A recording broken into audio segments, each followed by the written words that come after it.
안녕하세요. 44차 한림 마이스 디스커버리 시작하겠습니다.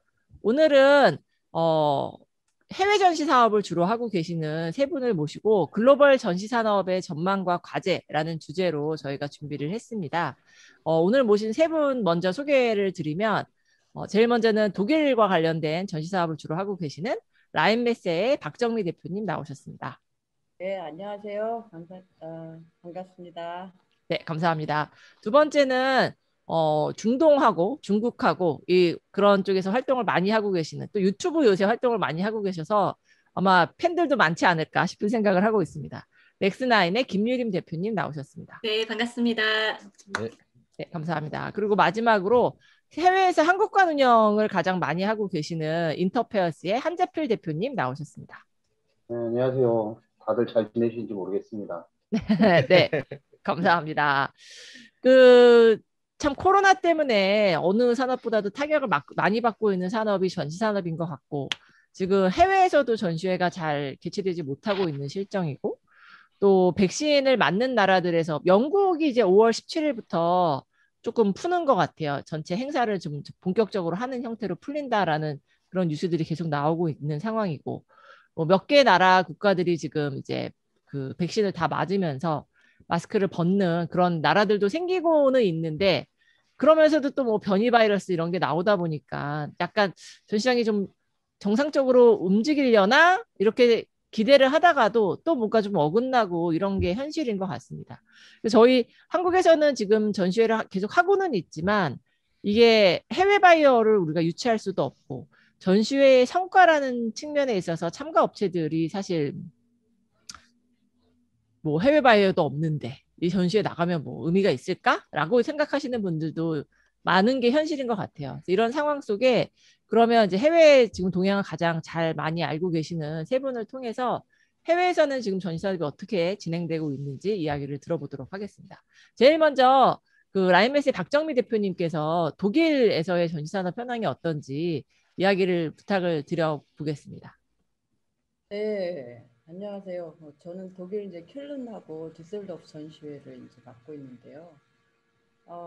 솔직히 뭐 이 주제로 웨비나 참석 요청이 들어왔을 때 좀 당황이 되더라고요. 왜냐하면 뭐 다들 아시겠지만 예측 불허의 우리 지금의 상황을 또 뭐 지금 얘기한 게 또 내일 또 유효할 수 있을지 그것도 좀 의문스럽고 그래서 제가 또 이번 웨비나 첫 화면도 공유를 지금 바로 하겠지만 지금 팬데믹 상황을 잘 표현한 안개 자욱한 도시의 모습으로 정해봤습니다. 네.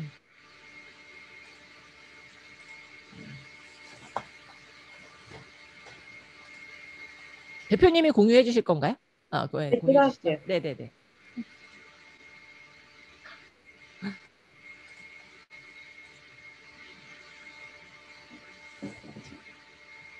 네, 뭐 보시겠지만 그 한치 앞을 지금 뭐 알아보기 좀 어려운 이런 안개 낀 모습인데요.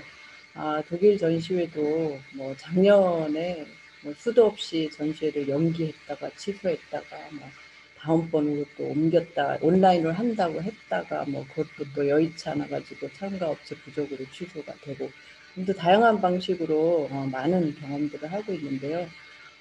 그렇다고 해서 뭐 완전히 손 놓고 있지는 않아요. 그래서 뭐 이렇게 뭐 여러 가지 안을 준비를 하고 있는데요. 그 업종 특성에 따라서 이제 온라인 전시회로 전환을 하기도 하고 또 오프라인 전시회가 이제 연기 취소 이렇게 되면서 오히려 이제 다음 그 주기 그러니까 예를 들어서 뭐 3년짜리면 이제 올해 안 했으니까 3년 후에 다시 개최하는 걸로 이렇게 전시회 주기를 이제 전환을 하기도 하고 또 이제 온오프라인 하이를 이제 이렇게 믹스한 하이브리드로 이제 계획을 지금 준비를 하고 있기도 하고 또 이제 또 뭐 전시회장의 방역을 이제 굉장히 강화하는 방법으로 당분간은 그렇게 가야 되는 상황이기 때문에 이런 매뉴얼도 이제 빵빵하게 개발을 하고 있고 또 작년하고 또 비해 조금 더 이제 코로나 상황에 대해서 익숙한 이제 상황이에요. 그래서 요거를 조금 더 적극적으로 이런 취소나 환불 규정을 좀 더 이렇게 색다르게 정비해서 이제 그 참가자들을 조금 좀 안정시켜주는 설령 뭐 이 상황이 계속 지속돼서 출장 올 수 없는 상황이면 취소 다 이제 가능하고 환불도 해주겠다 하는 내용의 규정을 새로 이제 정비를 해서 참가자들한테 이제 보여주고 있죠. 네. 자, 그러면 이제 코로나 상황에서의 독일 출장 전시 참가에 대해서 잠깐 얘기를 하는 이유는 무엇보다도 이제 이 환경적인 내용을 다루지 않을 수가 없어서 보시다시피 이제 독일에 입국하는 전시회 참가자 방문객은 지금도 유효합니다. 자가격리에서 모두 면제돼요. 설령 그게 이제 위험 국가라 할지라도 전시회 참가에 한해서 이제 그 자가격리에서 면제가 되는데 이 얘기는 독일 정부가 주최자들에게 가급적이면 힘을 실어준다라고 하는 내용을 제가 이제 말씀드리고자 하고 이 내용을 언급을 했고요. 그 다음에 그리고 5월 11일 이제 기준으로 독일은 한 33.3%가 1차 접종을 모두 완료를 했어요. 그래서 굉장히 좀 희망적인 상황이다. 이렇게 이제 주최자들은 보고 있고 7월까지 유럽 전체 국민 70%가 여기하고 이제 이 아시아존하고는 달리 EU 국가 내에서 지금 서로 백신을 이제 쉐어를 하고 있는 상황이기 때문에 7월까지 유럽 전체 국민 70%를 접종을 할 예정에 있어요. 그래서 이제 긍정적으로 보고 있고, 자 그러면 이제 하반기 전시에는 이럴 경우에 가능하지 않겠냐라고 이제 보고 최소한 아무리 독일 전시가 국제적인 전시라 할지라도 50% 정도는 유럽 국가에서 오는 참가자들이고 방문객이기 때문에 우리끼리라도 전시회를 하반기에는 좀 진행을 해보자라는 이제 이렇게 약간 그런 공동의 어떤 이런 이슈를 만들어내고 있는 이런 분위기로 가고 있고요. 우리나라 같은 경우에는 해외 전시에 참가를 할 때 이건 이제 일반적인 얘기예요. 이건 뭐 독일뿐만이 아니라 해외 전시에 지금 6월달에 두바이에서 전시회가 개최가 되고 있다고 합니다. 그래서 이제 거기에 준비해서 백신 접종을 가능하고 신청을 할 수가 있대요. 그래서 이제 귀국 시에도 자가격리에 면제가 돼서 많은 부담을 이제 조금 부담을 덜어주는 좋은 제도라고 생각을 하고 있고요. 제가 보기에 하반기에 독일 전시회가 만약에 개최가 된다면 국내 업체들은 코트라하고 이렇게 얘기를 해보는 바에 의하면 상당히 그대로 전시회만 개최되면 우리나라 같은 경우는 참가를 하지 않을까 대부분 저는 이렇게 보고 있습니다. 오히려 기회라고 생각하는 경우도 많아요. 얘기 들어보면 무슨 얘기냐면 독일 전시회가 워낙 대기가 많은 전시회들이 많은데 우리나라가 좀 아무래도 좀 후발 주자 있죠. 그런데 이번에 이제 유럽 업체들이 조금 더 정리가 되고 미온적인 참가 경향을 보이면서 한국 업체들은 이 틈에 우리가 좀 부스를 확보하자 이런 경향을 좀 보이고 있는 것 같아요. 그리고 이제 아까 얘기했지만 온라인 전시회, 뭐 오프라인 전시회, 하이브리드 전시회 여러 가지 다양한 각도로 이제 독일도 진행을 하고 고민을 하고 있는데 온라인 전시회로 실제로 전환된 케이스예요. 프랑크푸르트에 이번 하반기 ISH 포미네트 이런 전시회가 이번에 온라인으로 이제 전시가 개최될 예정이고 제가 맡고 있는 폴란 두셀도프 지역도 이렇게 인터준대 게임 전시회라든가 의료기 전시회라든가 이런 전시회들이 이제 온라인으로 전환이 됐거나 전환을 계획하고 있거나 이렇게 하고 있는데 제가 보니까 산업별로 온라인 전시회의 실효성이 좀 많이 차이가 나는 것 같아요. 무슨 말이냐면 뭐 게임스컴, 이게 게임 같은 전시회, 게임 산업을 다루고 있는 게임 전시회 같은 경우는 비교적 굉장히 실효성이 괜찮았다. 근데 긍정적인 반면 메디카는 이제 중간 정도 되는 거고 아주 실효성이 없었다 하는 이제 드루파 같은 건 기계 전시였어요. 기계 전시회는 아무래도 직접 체험을 할 수 있는데 굉장한 한계가 있기 때문에 많은 업체들이 이제 대부분 많지는 않았지만 그 대부분의 업체들이 이제 좀 기대 이하였다라는 반응들이 보였고요.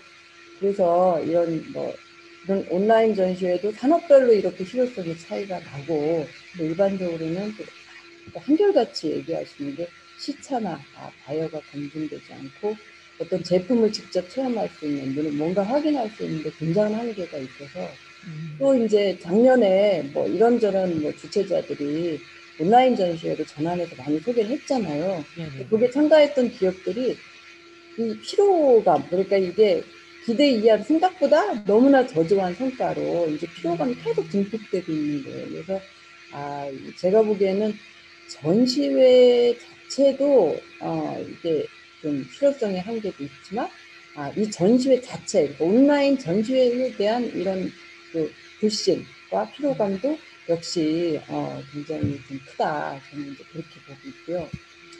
그다음에 이제 오프라인 전시회는 뭐 아시겠지만 2020년에 계속 취소가 됐고 2021년도 상반기에 이제 할 줄 알았어요, 저희는. 그런데 유럽에서 세게 록다운을 진행을 하면서 아직까지 록다운 상태예요. 그래서 상반기 전시회도 대부분 지금 취소가 됐고 그런데 이제 2020년, 21년 전시회는 대부분 이제 대형 전시회들은 다 취소된 것도 연기하고 뭐 이게 아니고 다음 아까도 언급했지만 차기 전시회를 그냥 다음번 회로 예를 들어서 뭐 K라는 클래식 전시회가 3년에 한 번씩 열렸다면 2019년에 못했으면 근데 그걸 그냥 22년으로 6월 한 이렇게 진행을 하고 있어요. 내년에 하는 겁니다. 그리고 4분기 그러니까 이제 10월, 11월, 12월 전시회는 다 보유 중에 있어요. 일단 전시회를 개최하겠다라는 의지가 굉장히 강하고 아까도 얘기했지만 7월까지 이제 백신이 어느 정도 뭐 최소한 60% 이상 간다. 이러면 전시회는 개최를 한다. 우리끼리라도 유럽 내 국가 영내에 전시를 한다라는 게 지금 추세라고 볼 수 있겠습니다. 자, 그리고 하이브리드 전시회에 대한 걸 잠깐 언급하자면, 일단 이제 조금 다른 게, 코로나 상황으로 인한 이동 제한이 이게 이제 제일 큰 문제가 되기 때문에, 요거를 보완하고자 하는 게 이 하이브리드 전시회의 최대 목적이에요. 그래서 하이브리드 전시회는 오프라인 전시회 개최가 돼야지만 유효하고, 그냥 오프라인 전시회가 개최가 안 된다? 그러면 하이브리드 의미가 없는 거예요. 작년에 이제 베를린 이파 가전 뭐죠? 이파가 처음 이제 시도를 했는데 뭐 LG 같은 경우에는 부스만 차려놓고 사람이 아무도 안 갔다 그래요. 네. 온라인 마케팅만 진행했다 그러고 근데 크게 이게 처음 시도를 해서 그런지 많은 업체들이 기대를 좀 했었고 또 뭐 특이하게 하루 막 위험을 무릅 쓰는 한국 업체들도 있었어요. 근데 생각보다 방문객이 저조해서 좀 좋지 않았다 이런 이제 그 결과가 나왔었고 2021년도 하반기에는 독일 같은 경우는 IDS 치과라든가 식품, 안과 아우토메카니카 부품 전시회 같은 거 차량 이런 것들이 지금 현재 진행을 하고 있습니다. 현재 예정에 있어요. 오늘 얘기입니다. 내일은 또 달라질 수 있어요. 그리고 뭐 방역 조치 이제 한국과 비교하면 훨씬 더 강화된 이제 방역 조치를 취하고 있고 그래서 부스 사이즈도 이제 좀 전에 9스퀘어미터가 최소였다면 9 가지고는 한 명이 들어갈 수가 없어요. 그래서 12로 이제 확장하는 의무적으로 그래서 이런 방역 조치도 독일에서는 선보이고 있다는 거. 그다음 환불 규정 아까 얘기했지만 취소 환불 규정은 전시회마다 좀 상이한데 공통적으로는 코로나로 인한 입출국이 어려울 경우에는 면제가 된다라는 게 독일 입장이에요. 그거는 폴란드도 그렇고 düsseldorf도 그렇고 대부분의 전시 주최자가 조금 더 다른 나라 주최자보다는 조금 너그러운 코로나 이런 상황에 대응을 하는 모습을 보이고 있는 것 같고요. 네, 요거는 이제 제가 내린 이제 결론이고, 독일 전시 주최자만이 갖고 있는 조금 유니크한 내용이라고 볼 수 있을 것 같아요. 다른 나라 전시 주최자하고는 좀 다르게 독일 전시 주최는 이런 대형 전시장을 다 소유를 하고 있어요. 그렇죠. 그래서 필연적으로 오프라인 전시에 주력을 할 수밖에 없어요. 온라인 전시회는 어떤 보완적인 정도 수준, 그리고 앞으로 이제 지금 현재 개발해놓은 온라인 플랫폼을 이용해서 좀 더 뭔가 이 온라인 마케팅 툴로 그걸 적극적으로 활용하고 비즈니스화 시킬 가능성이 매우 높지만 어쨌든 독일 전시 주최자는 무조건 오프라인 전시의 개최가 목적이고 앞으로도 그렇게 진행될 것으로 보고 있고요.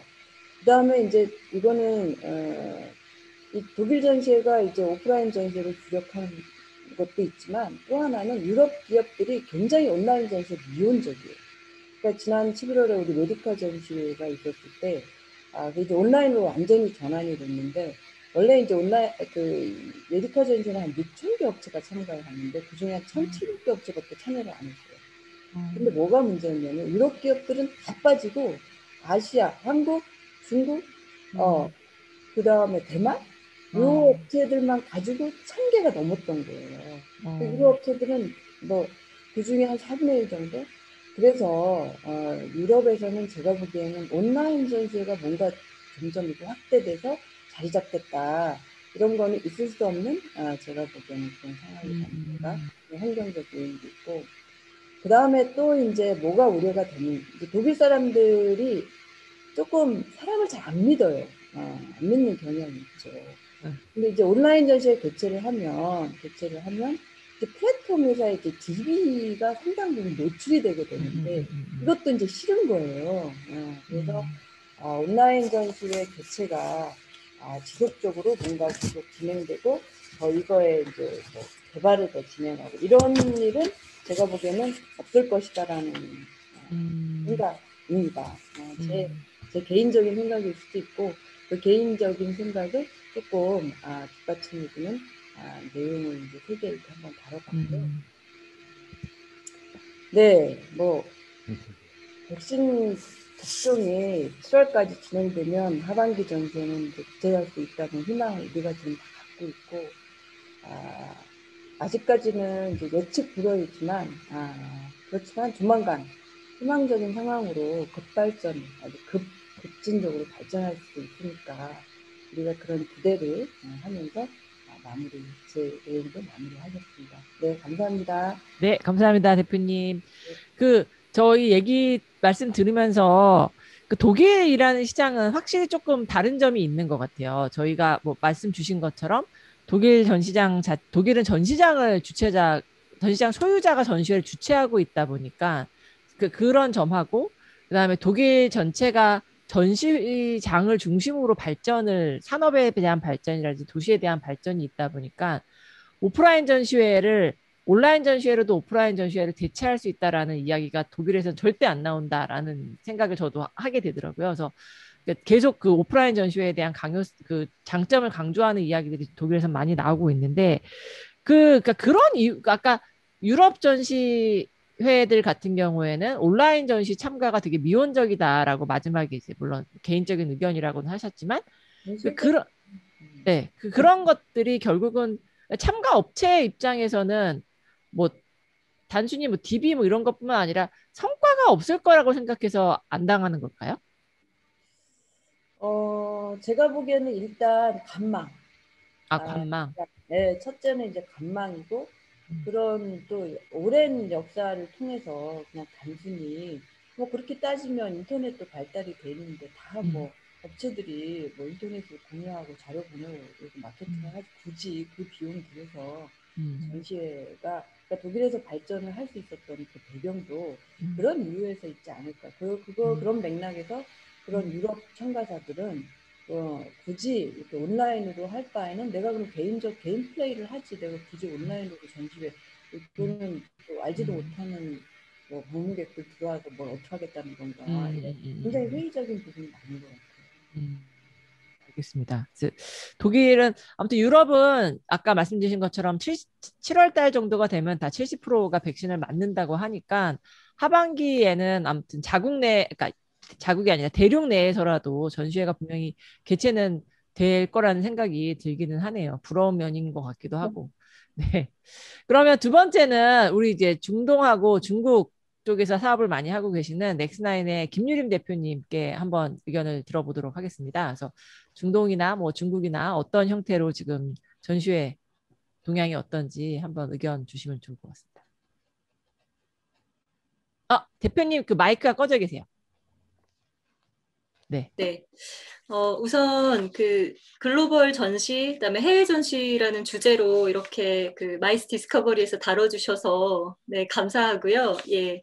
그리고 사실 코로나 시기에 아마 저희 박정미 대표님도 그렇고 한재필 대표님도 그렇고 사실 이 해외 전시의 어려움이나 이런 부분들 때문에 오히려 그 코로나 이전보다 더 조금 자주 오프라인에서도 뵙고 또 소통도 하고 좀 그랬던 것 같아요. 근데 오늘 이렇게 마이스 디스커버리라는 어떤 이런 플랫폼을 통해서 이렇게 이야기할 수 있는 기회가 있다라는 것은 또 의미가 있는 것 같아요. 근데 이제 우리 박정미 대표님께서 이렇게 막 자료까지 준비하셔가지고 제가 완전 지금 부담이 완전 많이 되고 있는데 예, 저는 자료까지 준비는 못했고요. 죄송합니다. 네. 예, 그리고 중국하고 중동에 대한 이야기를 조금 기대하신다고 이렇게 또 네, 써주셔가지고 나름 좀 조사를 해봤어요. 근데 이렇게 이야기가 좀 많아서 우선은 중국 얘기부터 그냥 먼저 할게요. 네. 중국 같은 경우는 보면은 이제 뭐 대표적인 그 베이샹 광션이라고 불리우는 대표적인 일선 도시 중심으로 전시 산업이 발달되고 있는데 예를 들면 광저우 같은 경우도 2021년 올해 1분기만 하더라도 40여 개 전시를 이미 개최를 했습니다. 그리고 뭐 예를 들면 칭다오 같은 경우도 작년 2020년에 코로나 극복을 위해서 정부 지원책과 함께 온라인 컨벤션도 추진하고 뭐 방역도 하고 나름 어느 정도의 성과를 얻고 그리고 지난 작년과 올해 계속 이어서 비교적 큰 규모의 이제 그 전시 컨벤션 행사를 치렀고 그게 한 330건 정도 치렀다라는 통계가 나와 있어요. 그렇다면은 뭐 이런 대표적인 전시 컨벤션을 하는 도시만 그러냐? 그게 아니라 더 작은 도시를 가서 예를 들면 리니 같은 그런 곳을 가면 2021년에도 한 100개 넘는 전시회를 또 계획을 하고 실행을 하고 있는 이제 좀 상황이라는 거 말씀을 좀 드리고 싶고요. 그리고 이제 전반적으로 각 지역별, 성별, 뭐 그다음에 특성화된 산업을 중심으로 해서 좀 진행이 되고 있고, 그다음에 이제 조금 뭐 한국과 마찬가지로 중국의 전시산업계 같은 경우는 온오프라인을 이제 융복합하는 이제 단계를 왜 중국은 약간 뭐 발전 단계를 이렇게 숫자로 잘 표현하잖아요. 네. 지금 이제 4단계를 거쳤다라고 스스로 이렇게 또 이렇게 명명할 정도로 그걸 계속 업그레이드를 좀 하는 부분들이 있고 이제 예를 들어서 이제 VR 산업대라는 게 이제 난창시에서 개최가 된 바가 있어요. 그래서 그 특히 VR이다 보니까 이제 온오프라인을 이제 융합해서 이제 컨퍼런스를 한 이제 대표적인 좀 사례로 그렇게 좀 진행이 되고 있는 전반적인 흐름이 있습니다. 근데 이제 저희는 이제 한국에서 국가 간이나 참여 기업들을 유치를 해서 중국의 전시회를 가는 입장에서 놓고 봤을 때는 사실 중국을 출입하는 데는 뭐 비교적 그 작년에 비해서 작년 코로나가 막 발발했을 때에 비해선 항공편이라든가 항로라든가 이런 것들이 조금 많아졌다. 조금 더 용이해졌다. 그러나 이제 문제는 도착해서의 격리 문제, 그 중국 내에서의 격리 문제, 또 출장을 갔다 와서 돌아왔을 때의 자가격리 이슈가 있다 보니까 실제 비즈니스맨 입장에서는 앞뒤로 2주에서 4주, 즉 한 달 이상을 뭐 전시까지 하게 되면은 뭐 거의 한 달 반이 돼버리거든요. 굉장히 많은 결심을 하고 가야 되는 입장이 되다 보니까 현실적으로 좋은 전시회라든가 필요한 전시회가 있어도 주춤거리는 게 현실이에요. 그래서 작년부터 올해까지 다양하게 전시회를 추진하면서 추진이 중간에 마무리가 되지 않았던 사례들도 사실은 많고요. 또 어떤 경우는 이제 아까 이제 박정미 대표님께서도 그 업종에 따라 어떤 온도 차이가 많다라는 말씀을 하셨는데 어떤 업종들 같은 경우는 뭐 그 현지에서 원격으로 전시회를 운영을 하는 그런 케이스. 한국의 제품이라던가 샘플 다 가고 그러나 한국에서 사람은 가지 않고 그렇게 해서 운영하는 그런 원격 운영 방식으로 좀 어찌 보면 한시적으로 이거나마 기회를 놓치면 안 된다라는 생각으로 그렇게 좀 운영했던 그런 부분들이 있고요. 그다음에 한국관을 운영을 할 때 또 현지에서 우리가 가지는 못하지만 현지의 기업이, 그러니까 뭐 현지 법인이 있다던가 이런 기업들은 오히려 더 기회가 또 될 수도 있는 좀 그런 상황들이 많이 발생했던 것 같아요. 그리고 이제 저희 같은 경우는 저희 그 진행하고 있는 전시회들 중에 창업자 대회라든가 콘텐츠 관련된 그런 프로젝트들이 꽤 있거든요. 근데 그런 경우는 오히려 한국 사람들이 오는 것보다 컨텐츠를 아예 제작을 해달라. 한국 예를 들면 한국 디지털 가는 게 아니라. 가는 게 아니라 창업자 대회, 뭐 창업자 전시대회라고 하면 중국에서는 그냥 오프라인에서 전시가 개최가 됩니다. 근데 네. 한국에서 한국 버전으로 하나 따로 만들어 달라. 어. 콘텐츠로 제작을 해달라. 그리고 그들 이제 플랫폼에 태우는 거죠. 그래서 사실 작년 같은 경우는 저희가 뭐 직접 현장에 가지 못한 경우가 다반사였지만 그런 컨텐츠를 제작해서 그들 플랫폼에 뭐 넣는다거나 이런 식의 어떤 그런 끈을 이어가려고 하는 그런 지금 노력들을 했는데요. 사실 뭐 지금 가장 그 업체분들도 막 그러세요. 그 출장 너무너무 가고 싶다고. 근데 갔다가 돌아왔을 때 어떤 이제 격리 문제가 사실은 가장 큰 부담으로 일단 오는 부분이 있고요. 비용 문제도 아니고 오히려 그런 시간에 대한 컨선이 가장 좀 큰 것 같아요. 그래서 그런 부분들이 좀 그 여러 가지 합리적 방향으로 또 이게 국민 정서에 반하면 안 되니까 이런 부분들이 잘 극복돼서 차근히 풀어져야 될 문제, 선행돼야 되는 문제가 아닌가라는 생각이 듭니다. 네. 중동 얘기는 조금 이따 할게요. 너무 길어지는 것 같아서. 아, 그러세요? 네, 네네. 알겠습니다. 예. 중국은 저희 학부에 중국인들만 있는 수업이 있어요. 저도 사실 그 친구들한테 전시 수업을 하고 있어갖고 발표도 시키고 하거든요. 근데 막 진짜 너무 막 오프라인 전시회를 작년부터 제대로 다 하고 있는 모습을 네. 보면서 네. 저게 진짜일까? 막 사실 약간 의심도 좀 가면서 아니 어떻게 심지어 막 우한에서조차도 전시회를 다 하더라고요. 그래서 저 진짠가? 막 이런 생각 저는 애들이 막 발표는 하는데 그런 거 하고 또 심지어 그러니까 그 어떤 친구가 발표한 사진을 이렇게 동영상을 저한테 보여주는데 그 중국 내에서도 그러니까 뭐라 그러지? 그 노쇼는 아닌데 이게 물품을 갖고 가지 않고 부스를 그냥 벽면만 만들어 놨더라고. 목공 부스를 하얀 벽면만 놔두고 자기 거를 사진으로 다 보내갖고 벽면에다가 이렇게 3면에다 다 빔을 쏴갖고 마치 이제 전시 디스플레이를 한 것처럼 이렇게 하는 모습들을 또 연출을 하더라고요. 그래서 저건 또 좀 새롭다, 막 이런 생각을 하면서 저는 보기는 했는데 중국은 진짜 참 어떻게 생각하면 아마 전 세계에서 가장 오프라인 전시를 지금 많이 하고 있는 그런 국가 중에 하나일 것 같긴 합니다. 중동 이야기는 좀 이따 다시 좀 듣도록 하고 한재필 대표님 이제 한국관을 많이 운영하고 계시는데 한국관 운영이 이제 사실 작년부터 우리 온라인 전시관, 이런 상담관 이런 걸로 많이 바뀌면서 실제로 해외에 나가지 못하고 있는 상황으로 저는 알고 있는데 한국관과 관련돼서 현재 어떤 형태로 운영이 되고 있는지 한번 여쭤보도록 하겠습니다. 전반적으로 이제 저희 같은 경우는 저희는 이제 포커싱 자체가 이제 기계산업 쪽이 대다수 이제 좀 맞춰져 있다 보니까 이제 저희만 예를 들을 수는 없고요. 다른 뭐 작년 말에 이제 사실은 작년 초부터 코로나 때문에 거의 뭐 이런 우리 같은 그런 기업들은 진짜 완전 공황 상태였죠. 공황 상태였고, 근데 이게 조금씩 지나면서 이제 자꾸 학습 효과가 있는지 자꾸 둔해지니까 최근에는 이제 뭐 코트라 통해서 뭐 하이브리드 전시를 하기도 하고 뭐 온라인으로 대체하기도 하고 하는데, 뭐 코트라에서는 여쭤보면 항상 효과가 있었다, 엄청난 효과가 있었다라고 하는데 사실 검증할 수 없는 얘기고요.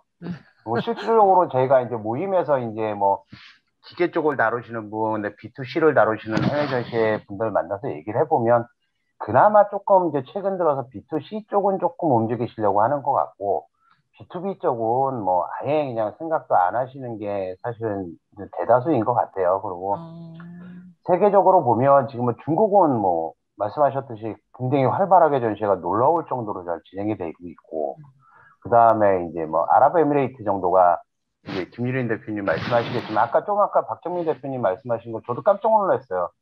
예를 들면 의료기기 조합이 아랍헬스에 24개인가 8개가 자발적으로 자가격리를 감수하고 나가시겠다라고 이 발표 전에 자가격리가 없어진다는 발표 전에 이미 자가격리를 감수하고라도 나가겠다라고 하셔가지고 완전 쇼킹했던 사건이 한 번 있었고요.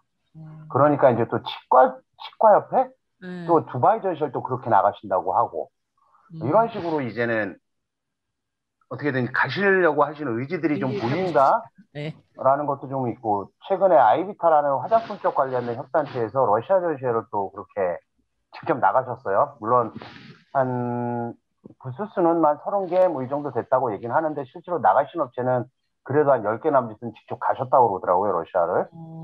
갔다 돌아서 그분들은 자가격리 하셨대요. 이런 거 보면서 이제 조금씩은 좀 변하고 있구나라는 것도 좀 느끼고 있는데, 사실 그것도 특정 지역, 특정 국가에 한해서 딱 되어 있는 거지, 그게 일반화시킬 수는 없다라고 사실 보여지고요.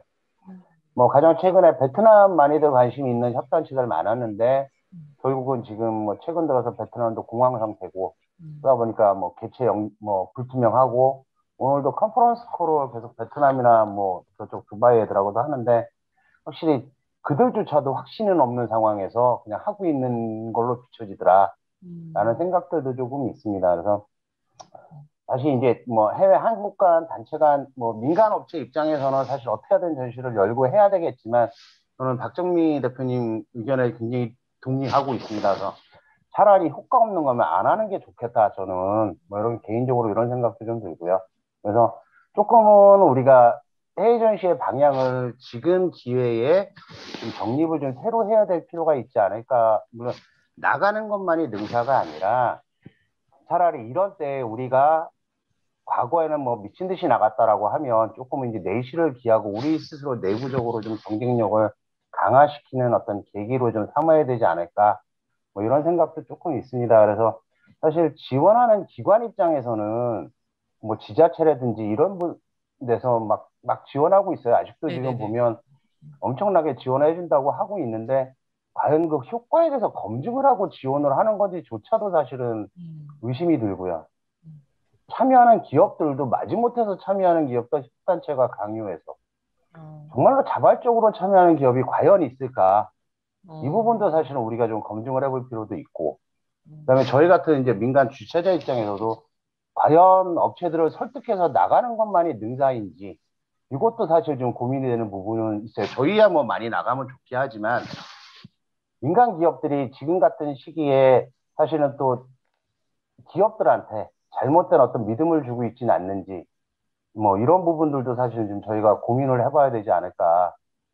뭐 많은 동남아 전시회 주최자들이 작년 같은 경우에 온라인을 참 많이 했는데 잘 안 됐어요, 사실은. 그러니까 물론 역량이 있는 뭐 예를 들어 인포마라든지 리드라든지 뭐 독일 디설더르프 칼른 뭐 프랑크푸르트 어느 정도는 주최자의 역량으로 커버는 하는데, 사실은 그 외에 많은 어떤 로컬 성향의 어떤 아시아 쪽 주최자들이 하는 온라인 전시회는 정말 제가 봐서는 시간 낭비, 국고 낭비지 않았을까.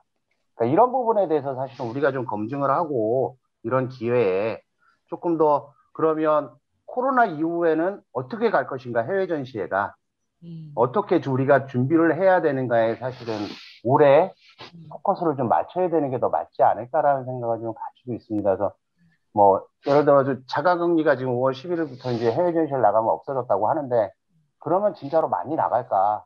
이것도 사실 고민을 해봐야 되는 게요.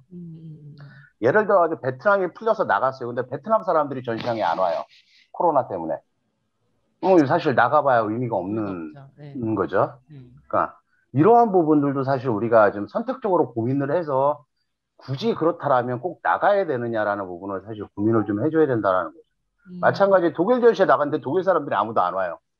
그러면 뭐 나가봐야, 독일 전시에 나가봐야 사실 의미가 없는 거죠. 그러니까 막연하게 어떤 기대 심리를 갖고 이제는 해외 전시에 나가서 뭔가를 얻을 거라고 하기보다는, 정확하게 좀 뭔가 이러이러한 것을 얻을 수 있다라는 어떤 신념, 믿음, 이런 걸 줄 수 있는 데이터로, 눈에 보이는 어떤 데이터로 우리 같은 에이전트들이 좀 이렇게 변화해 가야 되지 않을까라는 생각을 좀 가지고 있습니다. 그래서 그런 부분들을 좀 공부하는, 아니면 그런 부분을 오히려 더 준비하는 계기로 삼고, 정부나 지자체나 쿠타도 뭐 이런 부분을 좀 지원해주는, 이런 부분을 논의할 수 있는, 그래서 코로나 이후에 차라리 개별 기업들이, 지방에 있는 많은 경쟁력 없는 중소기업들이 자생력을 갖고 해외 전시를 나갈 수 있도록 좀 도움을 해주시는 것도 좋을 것 같습니다.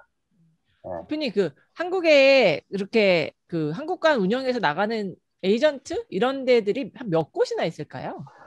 전체적으로 그러니까 독일 지금 그 박정희 대표님 같은 법인들 포함하고 민간 에이전트, 그다음에 뭐 신문사나 협단체에서 뭐 에이전트라고 활동하시는 네네네. 협단체들도 계시니까 그런 것까지 전체 다 포함하면 한 30군데, 실질적으로 활동하시는 데는 30군데, 40군데가 맥스지 않을까 이렇게 보고 있습니다. 그러면 네. 지금 말씀해 주신 것처럼 사실 그 해외에서 개최되고 있는 전시회가 정말로 우리 업체들이 나갔을 때 성과가 있을 만한 전시회다 아니다 라는 부분에 대해서는 에이전트들이 먼저 조금 사실은 가장 잘 알겠죠. 잘 네. 알고 뭐 이제 자신 있으면 이제 더 모아갖고서는 끌고 나갈 수 있을 테고.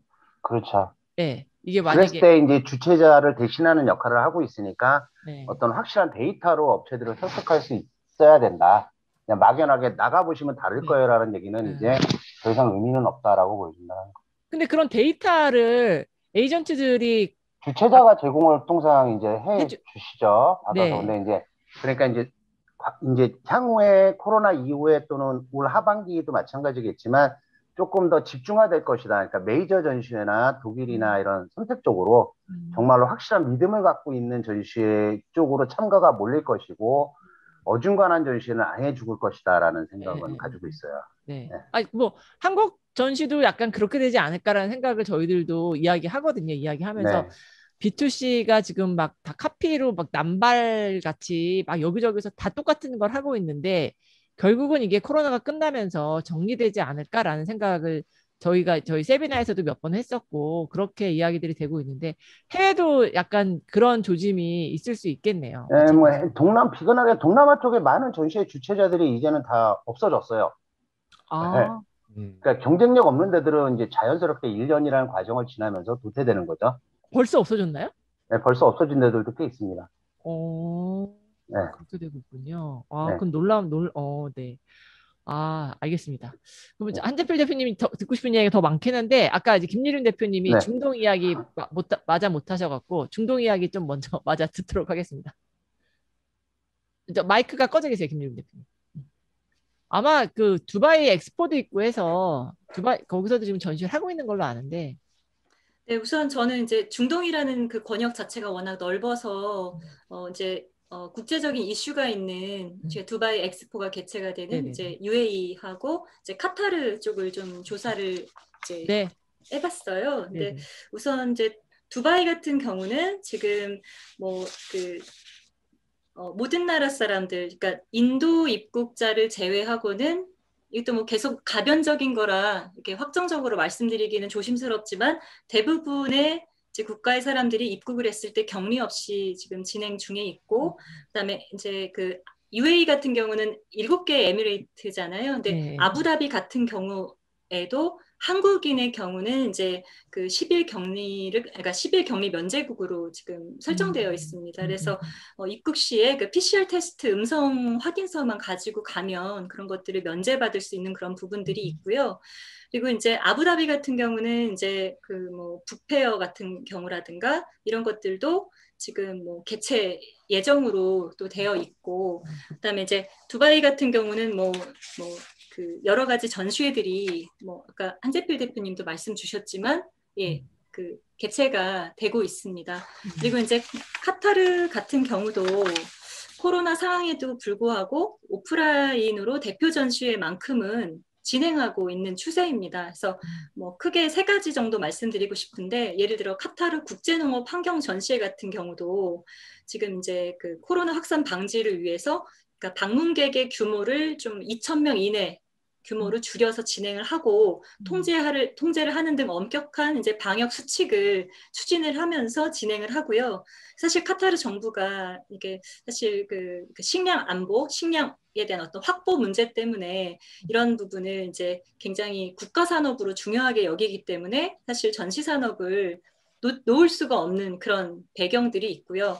그다음에 이제 두 번째로는 이제 미니폴 카타르라고 해서 카타르 방산 이제 보안 전시회가 있습니다. 근데 이거 같은 경우도 중동에서 이제 그 최초로 개최가 되는 2022년도에 최초로 개최가 되는 이제 카타르 월드컵 개최를 앞두고 대테러 관련된 시스템 설비라든가 아니면 출입 통제, 왜냐면 다양한 국가의 사람들이 오는데 계속 다른 나라 사람들한테 디스 당했잖아요. 테러에서 너희들 안전하겠냐 막 이러면서. 그래서 이런 거에 대한 이제 철저한 시스템적인 통제, 교통 안전, 그다음에 관제, 이런 분야에 대해서는 관심이 고조되고 있는 이런 시기란 말이에요. 그래서 이런 부분들도 굉장히 국가적으로 전폭적으로 지원해서 진행을 하고 있다는 거. 그다음에 이제 세 번째로 좀 대표적인 전시회가 이제 프로젝트 카타르라고, 이것은 이제 카타르 내셔널 비전 2030이라는 그런 어떤 정책을 보여주기 위한 어떤 그 방향에서 개최가 되는 전시회다 보니까 이런 것들은 이제 국가적으로 건설해야 되는 프로젝트들이 많으니까 뭐 코로나 이슈와는 무관하게, 물론 방역은 철저히 해서 이제 진행하고 있는 좀 상황입니다. 그래서 저는 이제 카타르하고 UAE 이 대표적인 그 두 개 중동 권역의 국가의 어떤 흐름들을 봤을 때 이 두 나라 모두 해외의 어떤 기술이라던가 투자라든가 이런 것들이 절대적으로 지리적으로나 어떤 경제적으로도 필요한 환경이고, 특히 두바이 같은 경우는 두바이 엑스포가 원래 작년에 개최가 됐어야 되는데 코로나로 인해서 올해로 1년 미뤄졌단 말이에요. 이제 10월 달부터 개최가 되고 있는데 어찌 보면은 이런 전시회들이 엑스포를 치르기 전에 또 잘 치러져야 엑스포도 훌륭하게 또 치를 수 있는 그런 부분들이 있고, 또 엑스포가 이제 내년 3월까지 개최가 되거든요. 이걸 마치고 나면 굉장히 많은 전시 관련된 베뉴도 더 레거시로 남게 되고, 이러다 보니까 굉장히 전시 산업들이 발전해야만 하는 이제 그런 상황적인 상황이 놓여 있는 것 같아요. 그래서 아마 뭐 지금도 그렇지만 앞으로 더 적극적이게 국제사회와의 아니면 다른 나라의 어떤 기업 유치라든가 아니면 협력을 굉장히 고대하고 있을 것 같고요. 저희도 사실은 특히 올해 같은 경우는 두바이 엑스포를 중점으로 전시뿐만 아니라 SIT, 그러니까 특수목적 관광이라든가 이런 것들을 지자체라든가 아니면 어떤 특수 목적 집단들이랑 같이 좀 연결을 해서 좀 그 기획을 해서 추진을 해보고자 하고요. 지금 바라는 거는 이제 제가 나이가 아직 안 돼서 백신을 못 맞아가지고 네, 그게 얼른 맞게 되면 네, 얼른 좀 준비해서 그러게요. 좀 정말 저도 빨리 가고 싶습니다. 가고 싶은데 나이가 안 돼서 지금 백신을 그러니까. 맞을 수 없어서 나갈 수가 기다려야 없어요. 돼서 그래서 그런 것들이 10월, 11월 정도 어느 정도 그게 조금 된다고 한다면 조금 그 전후로 해서 좀 폭발적으로 일어나지 않을까, 그리고 그걸 준비해야 되지 않을까 이런 생각 갖고 있습니다. 그럼 중동에서 지금 개최되고 있는 오프라인 전시회 같은 경우에 한국 기업들이 아까 한지필 대표님이 이렇게 몇 개 이미 가겠다라고 이야기하고 하는데 가려고 하는 한국 기업들이 사실 상당히 있는 상황. 네, 상당히 있고요. 중국도 그렇고 중동도 상당히 있습니다. 그래서 그래서 정말 아까 뭐 한지필 대표님 말씀하신 대로 자가격리를 불구하고 감수하고 가는 그런 곳들도 있고요. 그리고 또는 현지의 법인이 있거나 위탁으로 마케팅을 대행을 해달라라는 형식으로 추진하고자 하는 기업들이 많습니다. 그게 아무래도 중동 지역에 한국 기업이 가면 타 지역 전시회보다는 성과가 좀 더 있다라고 생각하는 걸까요? 참가 업체들 입장에서? 중동이나 중국 시장 자체가. 그거는 되게 아이템에 따라서 되게 다른 부분일 것 같은데요. 일단 이제 두바이나 카타르 같은 경우, 특히 카타르 같은 경우는 이제 어떤 이제 자본은 있지만 어떤 설비들이 되게 많이 필요하고 자체적으로 제조나 생산이라든가 이런 것들은 굉장히 수급이 안 되는 부분이 있다 보니까 뭐 한국의 기술력이라든가 상품이라든가 이런 것들을 굉장히 희망하고 있는 좀 편이고요. 그다음에 이제 뭐 중국 같은 경우는 사실은 굉장히 이야기하기가 되게 조심스러워요. 뭐 예를 들면 뭐 유튜브에도 중국 관련된 콘텐츠 올리면 악플이 엄청 많이 달리거든요. 뭐 중국으로 가라 뭐 이런 거 있잖아요. 네. 요새 한국 사람들이요? 네. 협중에 대한 그런 이슈가 굉장히 시리어스합니다. 그래서 그런 부분들이 팩트를 이야기를 해도 그 부분에 대해서 색안경을 끼고 보는 경우가 있어서 사실은 그런 것들이 기업인들한테는 오히려 굉장히 손해인데 저렇게 너무 감정적으로 가는 게 되게 아쉽다라고 이제 개인적으로는 그렇게 생각은 하는데요. 어쨌든 이제 중국 같은 경우는 과거에 한국이랑 뭐 중국이랑 일본은 굉장히 뭐 한중일 삼국지라고 해서 비교를 많이 해서 분야마다 뭐 어떤 부분은 뭐 일본이 되게 잘하고 가격은 어떻고 이런 비교를 많이 했는데, 이런 부분에 있어서 지금은 중국이 많은 부분에 있어서 이미 일본이나 한국을 앞선 부분들이 많아지고 있는 시점이다 보니까 정말 뭐 특정 분야의 어떤 이런 것들은 아직 기회가 있겠지만 뭐 적당한 제품 같은 경우는 사실은 맞지 않을 수 있는 것 같습니다. 그래서 그게 산업마다 그게 온도가 너무 틀려가지고 네, 알겠습니다. 그런 것 같습니다. 네, 아유, 세 분 말씀 너무 잘 들었습니다. 박정미 대표님, 유럽, 독일 같은 경우에는 우리 이제 중소기업이나 대기업, 독일은 사실 오프라인 전시회는 아직까지는 그렇게 많지는 않기 때문에 하이브리드나 이런 전시회가 있었을 것 같은데, 한국 기업들이 아까 이제 메디카 같은 경우에는 많이 나갔었다 그렇게 말씀 주시긴 했지만, 주로 대기업이나 아니면 기술력이 좋은 이런 기업들 위주로 유럽 전시회는 참가를 할까요? 독일 전시회는 꼭 그런 것 같진 않아요. 독일은 일단 늘 뭔가 이렇게 자리를 받고자 하는 그 열망이 워낙 커서 그런지 전시회만 개최되면 우리는 나가겠다. 이런 아직도 그 하반기 전시회에 거의 취소율이 한 10%도 안 되는 거 보면 네, 굉장히 그 선호도가 높은 것 같아요. 성과가 분명히 독일 전시회 나가면 성과가 상당히 있다라고 대부분 업체들이 인정하나 보네요. 이제 과거에는 그랬지만 지금은 또 좀 상황이 물론 다른데 왜냐하면 유럽 업체들도 아직 지금 봉쇄도 뭐 아직 풀리지 않은 상황에서 과연 백신 접종을 했다는 그 이유만으로 그게 희망적인 상황이 과연 그렇게 빠르게 올 것인가에 대해서는 저도 좀 회의적이긴 해요. 네. 근데 우리 업체들은 뭐 코트라 우리 뭐 소장님이 말씀하신 것처럼 뭐 내년 올해 그 지원 신청을 무척 많이 했다는 거예요. 한국에. 그리고 마치 무슨 보복 참가 같은 느낌이 들 정도로 뭐 전시회만 개최되면 나가겠다고 하는 그런 의지를 불태우고 있다고 하니 뭐 독일은 특히나 이제 뭐 국제 전시회로 또 정신이 나 있으니까 저희 같은 경우는 정말 전시회만 열리면 아니 뭐 유럽 업체들은 미온적일지 몰라도 우리나라에서는 최소한 과거에 한 7, 80%는 최소한 내보낼 수 있지 않을까. 그런 생각이 들어요. 우리나라 업체를 내보내는 거는 저는 별로 어려울 것 같지 않아요. 다만 제일 걱정되는 거는 그럼 방문객이 예전만큼 많이 올 수 있을까? 그게 제일 두렵죠. 네, 아까 한재필 대표님 말씀 주신 것처럼. 왜 그러냐면 우리나라 업체들이 가서 유럽 업체들을 대상으로 해서 뭔가 세일을 하기보다는 그 외에 이제 주변 국가들 그리고 이제 멀리 오는 이제 국가에서 오는 이제 바이어일수록 또 그런 영양가 소위 높으니까 이제 그런 그 지역의 바이어를 만나는 목적이 더 큰데 근데 유럽 중심으로 만약에 전제가 개최가 된다면 우리 업체들한테 어느 정도의 성과가 보장이 될까 그런 부분에서는 솔직히 저도 조금 회의죠. 참 이게 진짜 뭐 나가도 성과를 보장 못하겠다 이렇게 얘기할 수도 없고 참 어려운 상황인 것 같네요. 저는 솔직히 말씀드려요. 우리 업체들한테 이런 상황에 직면을 했지만 그럼에도 불구하고 뭐 10년째 뭐 대기하고 있었다가 이번에 붙고 나면 그것도 조금 약간의 성과일 수 있으니 그 장단점을 말씀드리고 뭐 결정은 업체들이 하는 거니까.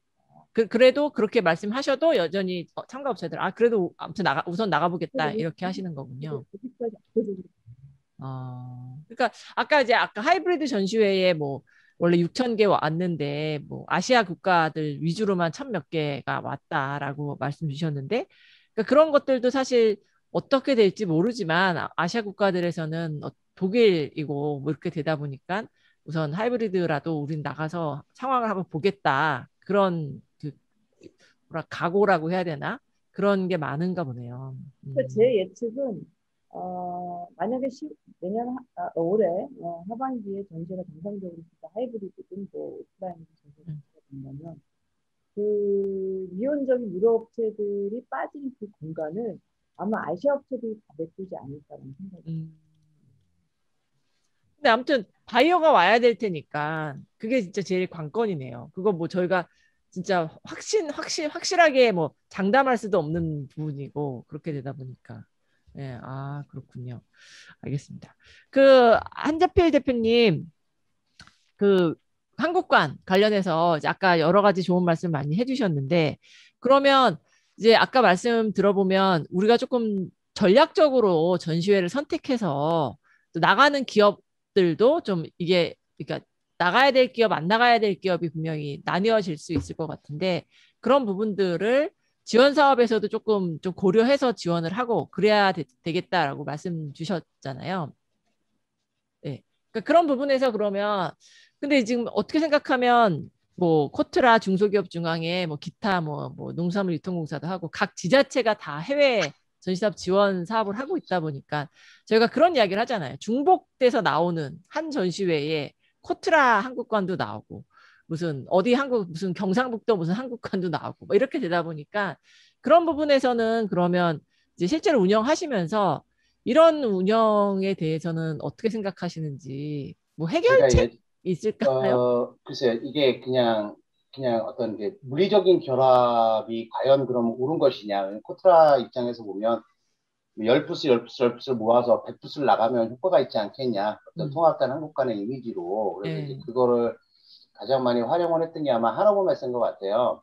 저도 마찬가지 이제 한화보메스를 갔었는데, 많은 협회, 조합, 그다음에 코트라간 이것들이 이제 물리적인 결합을 통해서 나오니까 오히려 그 산업의 특성들이 저는 없어진다라고 보여지는 거죠. 그러니까 나름 물론 이제 그 커다란 의미에서 어떤 그 통합된 한국관의 이미지를 가져가는 건 맞는데 산업별로 특성이 다르고 희망하는 바이어가 다른데 그거를 강제적으로 어떤 통합된 어떤 일일의 기준으로 맞추다 보니까 과거에 나가셨을 때 어떤 특색을 가졌던 그 산업의 단체관이 이제는 그런 특색 자체도 지금 없어지는 경향들도 많이 보이고 영역이 획일화된다는 단점은 또 반대적으로 나타나고 있다. 그래서 뭐 제가 한옥으로 갔을 때 그 같이 나가셨던 기관은 다시는 코트라랑은 조인 안 하겠다라는 의견도 사실 있었고요. 그래서 물론 이제 그 해마케팅에 대한 역량이 많지 않은 협회나 조합들 같은 경우에는 단체의 뭐 통합된 어떤 한국관을 통해서 충분히 어떤 효과를 가늠해 볼 수 있겠지만 기존에 많은 역량을 갖고 있는 어떤 협단체나 기관들 같은 경우에 굳이 이것까지 같이 물리적인 통합을 꼭 해야만 하는지에 대해서는 조금 고민을 해볼 필요가 있다라고 봅니다. 근데 그러니까 지금 말씀 주신 거는 이제 통합 한국관 안에 그러니까 원래 한오버 메세고 어디 가면 다 이제 산업별로 카테고리 이렇게 다 그렇죠. 전시장이 있는데 그걸 그냥 한국관에 모든 걸 다 표현이 그렇지만 다 때려 넣어서 운영하는 그런 것도 있지만 이제 저는 나가 보니까 뭐 그 무역협회가 어떤 뭐 서울시랑 같이 해서 한국관 따로 만들고 또 이쪽에는 코트라가 또 따로 이렇게 한국관을 만들어 갖고 여러 이제 아이템들을 한꺼번에 이렇게 왕창 넣어서 얘네들이 결국 인터내셔널 관안에 들어가 있는 그런 모습들도 있던데 이게 너무 지원하는 기관이 어떻게 생각하면 너무 산발적으로 많은 거 아닌가? 라는 생각도 좀. 그렇죠. 그래서 이제 자꾸 이제 산업부나 이제 그 코트라 입장에서는 통합된 단체관을 요구를 하고 계신데 사실 이제 지자체들이 제일 어떻게 보면 말을 잘 안 듣는 이유가 사실은 뭐 이렇게 말씀드리면 뭐하지만 지자체 장들 중에 중소기업 업체들이 나가서 성과가 있는 건 중요하지 않아요. 그냥 자기네가 지원했다라는 지자체적 홍보에 대한 아이덴티티가 자꾸 떨어지다 보니까 같이 안 하려고 하시는 움직임들도 사실이 있는 건 사실이거든요. 그러니까 어떤 게 맞는지에 대해서는 조금 더 많은 논의나 어떤 검증이 사실은 좀 필요해요. 근데 필요한데 이거를 획일적으로 무조건 다 같이 해야 된다라는 거는 저는 옳지 않다라고 보여지고요. 그리고 사실은 이렇게 말씀드리면 코트라 되게 싫어하실지 모르겠지만 코트라가 그러면 다 할 수 있느냐 그 많은 뭐 100개 업체, 200개 업체를 과연 핸들링 할 수 있는 능력이 그 무역관에 있는지조차도 저는 솔직히 의심이 드는 건 사실이에요. 네. 그러니까 해외 무역, 그러니까 해외 전시회 나간다고 치면 사실 바이어를 만나야 되는데 물론 그 전시회 주최자가 바이어를 모아주는 것도 물론 해야 되겠지만 참가 업체나 이제 무역관에서 도와줘야 되는데 이제 바이어에 대한 이슈가 또 항상 있는 것 같아요. 저 지원금 받아갖고 나갔는데 맞습니다. 이 바이어 이 부분도 뭐 사실 또 무역관에 가보면 거기 뭐 직원이 막 수백 명 이렇게 있어서 막 바이어를 이렇게 할 수 있는 사실 전문가라고 하기에도 너무 그냥 현지 직원들 막 되게 어린 친구들만 이렇게 있고 이런 경우도 많다 보니까 이런 것들을 과연 어떻게 해결해야 될까? 그러니까 문제는 항상 제기가 되는데 예, 한 질문이 저는 그런 거예요. 왜 바이어를 코트라가 뭐 해줘야 되는지도 잘 모르겠어요, 저는. 결국은 참가 업체가 자기 스스로의 노력인데, 네.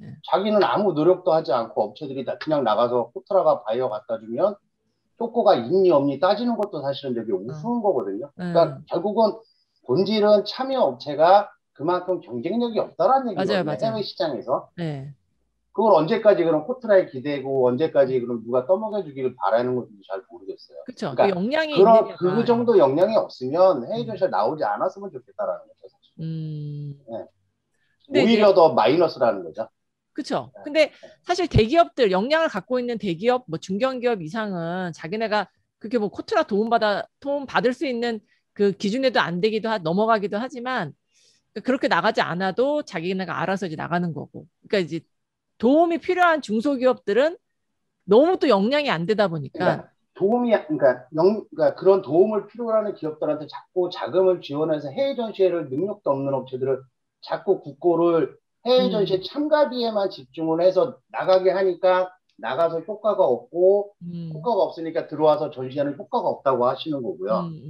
나가기 전에 사실은 그 업체가 해외 전시에 나가서 마케팅을 갖출 수 있도록 교육을 하고 내실을 다질 수 있어야 되는데 전체 지자체나 코트라가 갖고 있는 예산 중에 그런 수출 초보화 기업이나 수출 역량이 안 되는 기업들의 내실을 기하는데 국고가 과연 얼마나 쓰여지는지가 의문인 거죠. 그러니까 내보내는 게 능사가 아니라 나가서 잘 할 수 있도록 가르쳐야 되는데 그러니까 우리는 맨날 냇가에 뭐 물가에 끌고 가서 막 고기도 잡아주려고 그러잖아요. 그러니까 가는 방법을 물고기를 잡는 방법을 지자체나 코트라가 가르쳐줘서 이제는 나가서 독자적으로 마케팅 능력을 가질 수 있는 역량을 키워야 되는 게 더 중요하다고 보는데 자꾸 지원만 하니까 너도 나도 역량도 안 되는 기업들 나가고 우리는 100개 업체를 지원했니 우리는 중소기업에 뭐 200억을 썼니 이게 무슨 의미가 있는지 잘 모르겠다라는 그런 업체들이 정말 쟁쟁한 독일 전시에 나가가지고 뭔 효과가 있겠어요.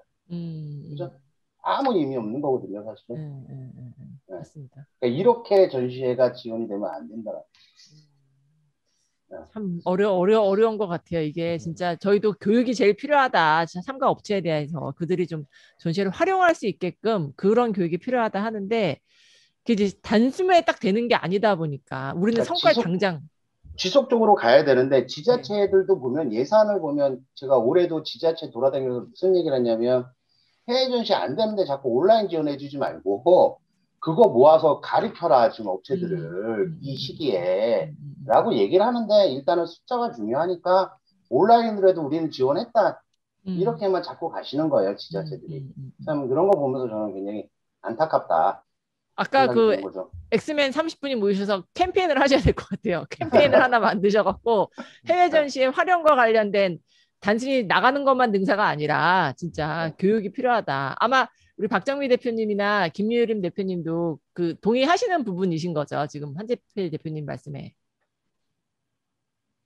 박 대표님, 예. 저는 이제 물론 그 우리 한재필 대표님 말씀이 100번 맞아요.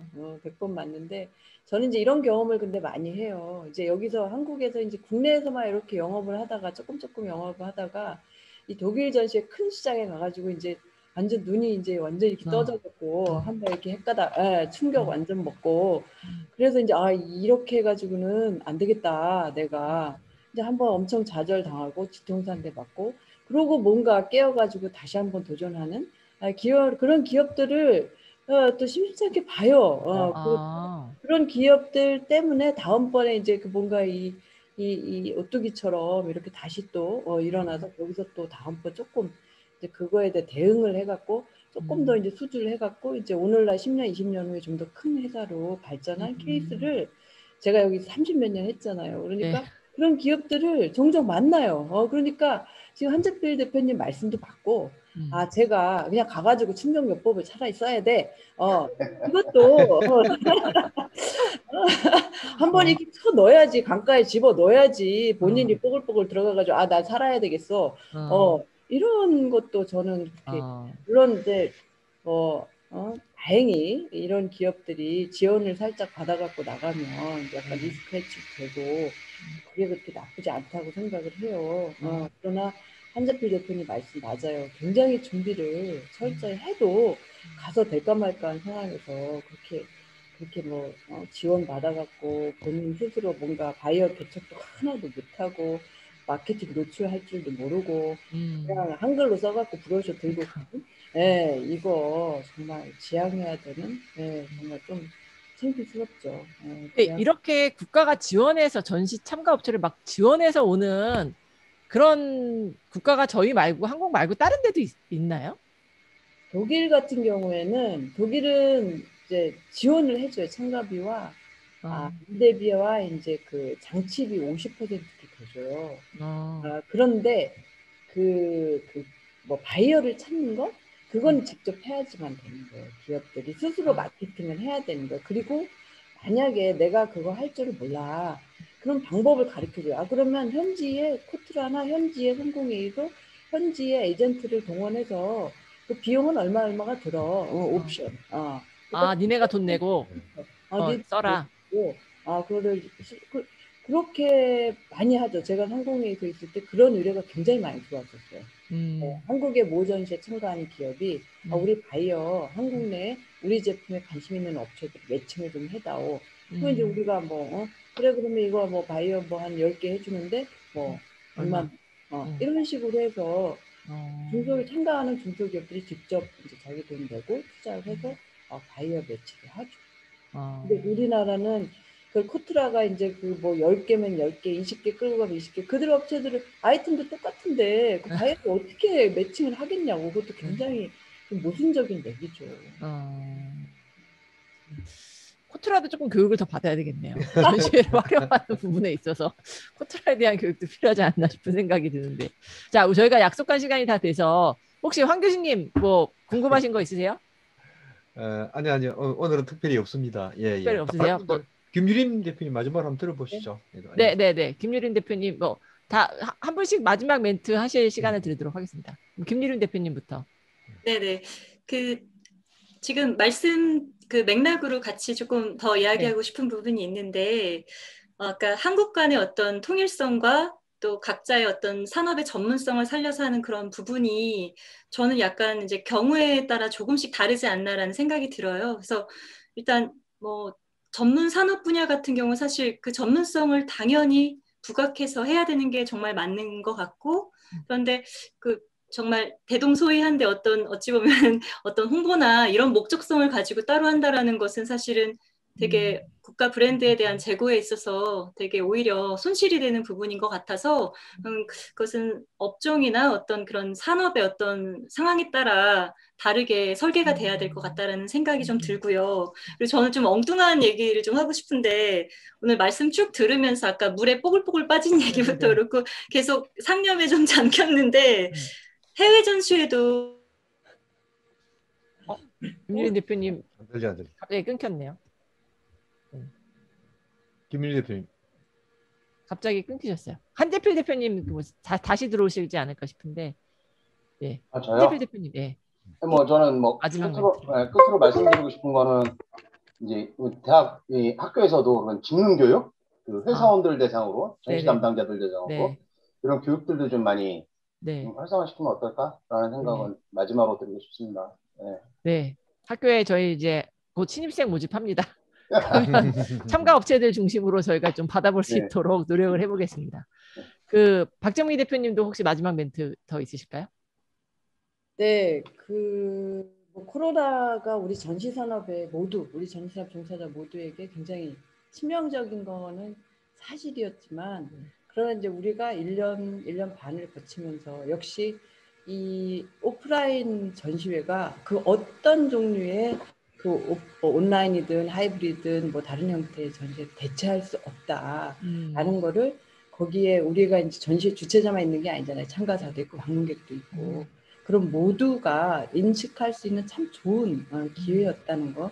그래서 저는 꼭 이런 코로나 이 상황이 아주 부정적이지는 않았다. 오히려 추후에 좀 더 그 중요성을 인식한 참가자 방문객들이 더 많은 이제 호응으로 이어지지 않겠나. 저는 그렇게 기대를 하고 있습니다. 네, 네, 네, 맞습니다. 저희도 그렇게 기대를 합니다, 진짜. 네. 김유린 대표님 아까 조금 끊겨갖고 네네, 나갔다 산업별로 들어왔습니다. 각기, 예, 예. 네, 산업별로 갔으면 좋겠고, 그다음에 조금 엉뚱한 얘기로 해외 전시나 마이스도 큐레이션이 필요하다는 생각이 들어요. 맞습니다. 예. 네, 그래서 예를 들면 아까 뭐 독일의 전시든 중국의 전시든 이렇게 가는 부분에 있어서 가서 뭘 볼 것인지, 어떻게 어프로칭해서 팔 것인지, 해외 마케팅은 어떻게 할 것인지 이런 것들이 사실은 뭐 여기 계신 뭐 분들 다 그 지역에 되게 사실 전문가시잖아요. 네네네. 예, 이런 것들이 어떤 그런 것들을 컨텐츠화하고 이거를 어떻게 보면은 좀 큐레이션을 해서 이 낙오하는 기업들은 잘 물에서 건져주고 또 잘할 수 있는 기업은 더 어떤 플랫폼이 돼줄 수 있도록 그런 역할들을 저희가 충분히 더 할 수 있지 않을까 이제 이런 생각이 들어서 큐레이션을 했으면 좋겠다는 생각이 들고요. 저희가 이제 코로나 전에 하이테크 페어라는 전시회 때 참관객이 정말 많이 오세요. 참가 기업 이외에도. 그래서 별도로 한국인만을 위한 세미나를 했었어요. 네. 세미나를 해서 이제 토크쇼처럼 했거든요. 그래서 이제 심천의 ICT 시장에 대해서 굉장히 이제 몇 가지 발제를 가지고 이제 한국 참여 기업들 및 관련된 중국에서 활동하고 있는 한인 기업들을 초청을 해서 세미나를 했었어요. 어찌 보면은 ICT와 중국에 대한 이야기였죠. 반응이 사실 굉장히 좋았거든요. 그래서 되게 많이 이런 것들을 원하는구나. 그래서 오히려 어떻게 보면은 우리 기업들에게 맞춘 아까 이제 한재필 대표님께서 데이터를 잘 파악해서 제대로 가이드를 해줘야 된다는 말씀에 너무나 공감이 되고요. 거기다가 플러스 우리가 어떻게 보면 더 큐레이션 쪽을 하고 또 그거에 대한 어떤 전문성을 가지고 네 어떻게 보면 이제 산업에서도 또 중요한 역할을 하면 어떨까 이제 이런 생각이 듭니다. 사실 CES 같은데 뭐 삼성전자나 LG전자 나가면 자기네가 물론 대기업이긴 하지만 거기서 자기네 자체 세미나를 네. 하잖아요. 이제 자기네 바이어 따로 불러갖고 그것 때문에 사실 CES에 참가하는 것처럼 아마 이제 아까 하이테크 쇼 이런 데서도 그렇게 세미나를 해주시면 중소기업들은 그렇게 자체적으로 하기는 어려우니까 같이 모아서 하면은 의미가 있을 거라고 저희도 생각이 되네요. 마지막에 이제 김유리 대표님이 좋은 아이디어까지 제안을 해주셨습니다.